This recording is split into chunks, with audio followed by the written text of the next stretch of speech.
Okay, so we've got the water has chilled now to about 100 and 110 degrees, which is all we need for this particular application. So I'm going to go ahead and pull this bucket out. I want you to wipe down the bottom so we don't drip any of this ice water anywhere. And we're going to go ahead and dump this right into our fermenter bucket. That's good. That's good. Cool. So let's move that over, and here we go. We're going to dump that right into our bucket.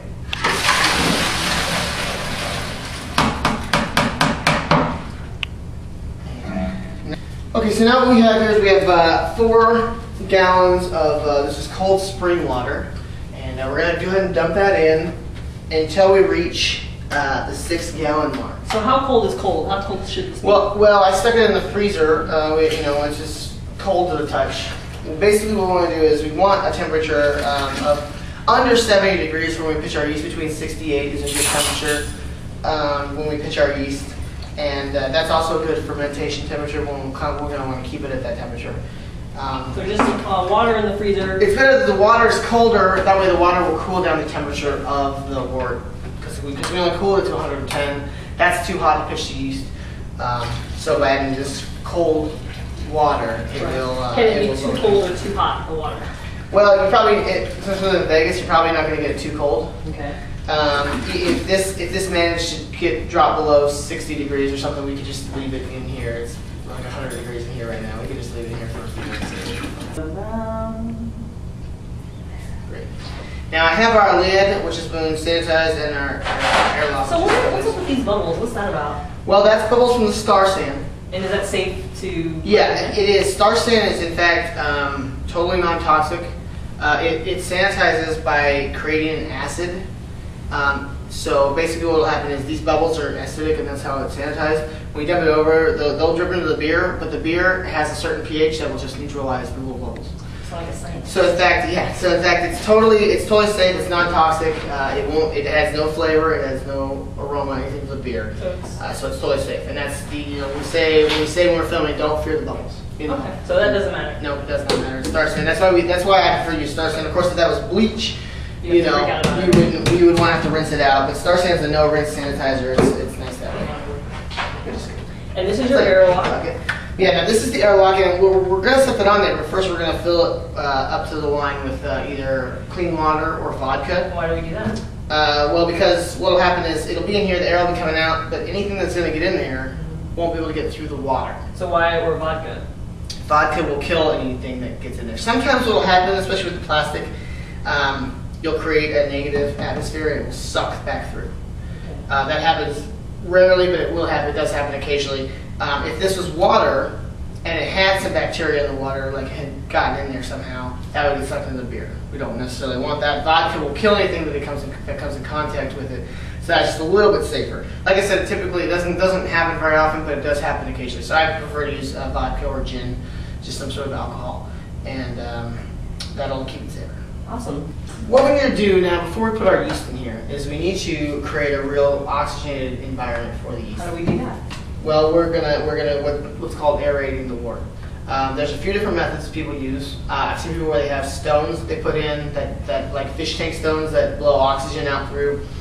I don't do that. I find the best way to do it is just to shake the living junk out of it. And so my hand is clean sanitized. I'm going to use my thumb to cover this hole, and I'm basically just kind of... Is there anything we could stick in there? Like, did they make something that'll just, so you don't have to worry about your... Gosh, for that size, they probably do, but I haven't, I don't have one, so, you know, it's, as long as my hand is sanitized and the hole is sanitized, I mean, we sanitize the bucket and the hole, so it's okay. And how long do you want to shake it? Well, we're going to shake it for a couple minutes, maybe a minute or so, and I'm just going to, you'll see what happens, when you stop, there will be bubbles all through the beer. And that's called aerating it. Aerating it. What's the point of that? Well, the yeast go through certain phases in their life cycle. Okay, and the first phase is the reproduction phase, and when they're reproducing, they need a lot of oxygen. Once they're done with that phase, actually, they will have gotten all the oxygen out of the beer, and we won't want any oxygen to be in there. That'll make the beer stale. So it's actually kind of funny that right now we want a lot of oxygen in there. But later, we're not going to want any oxygen to touch our beer. So we're ready to pitch our yeast now, and what we're going to do is just pop up into this bucket here, and You'll see we've actually got quite a little yeast that's hydrated. It looks kind of bready. Also, it looks totally different. Yeah. So are we going to stir it in, Matt? No, in fact, we're just gonna drop it right in. And why don't we stir it in? Well, because at this point we don't want to interact anymore with this than we have to. Anything like a spoon might have bacteria on it. Anything might have bacteria on it. We don't want to really risk infecting anything at this point. The yeast, it'll once it starts multiplying in there, it'll find its way to every corner of that bucket just fine.